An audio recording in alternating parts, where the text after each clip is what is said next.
Michael is one of the countless veterans whose story shed light on the depth of the VA scandal.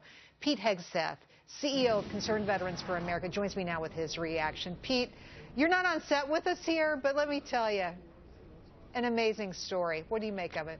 Well, fun to watch, and you know, I'll say on a lighter note, if there's a place where I want my wheelchair to break down, it's Lowe's with a bunch of guys who know how to fix it. But I'll tell you, they weren't obligated to, and I go to the Lowe's in my hometown, Stillwater, Minnesota, where they give a 10% discount to veterans. I think it's a testament to the culture at Lowe's that's customer service based. Obviously, these guys honor the service that he's provided and followed through in a personal way, with a personal touch, which is what you want to see and how Americans really feel about veterans. It's great to see. Well, it is, and it simply highlights what's going on with the VA more broadly.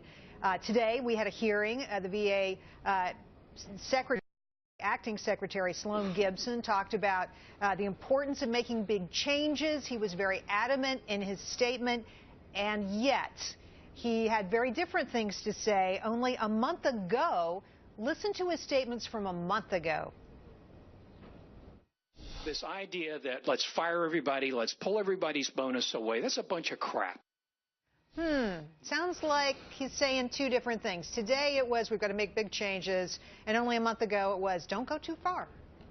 Yeah, I mean, when you come before Congress these days, you better come hat in hand if you're a VA official, because the news is out about how poor this department has been run. He's the acting VA secretary. I think he's obviously got to, on one hand, make it look like he's mad as hell and trying to fight for reform. On the other hand, he's for some reason reflexively defending VA employees, those of which have been fudging the numbers, and we've heard even more stories today about the VA backlog about it. So we're not satisfied with the things that a lot of the things Sloan Gibson's been saying. Today, he also talked about the need for $17.6 billion of more funding to fix the problem. And if there's one thing that we've solved, and we know, and looking at the VA right now, it's that it's not a funding problem. And Jeff Miller, the chairman of the House VA Committee, rightfully slapped him down on that and said, you're either being disingenuous or you're lying, because money has not been the problem for a long time. So what gives here? Well, you know, they're talking about having better stats on serving our nation's heroes. Are you buying it? Do they have credibility on these numbers now?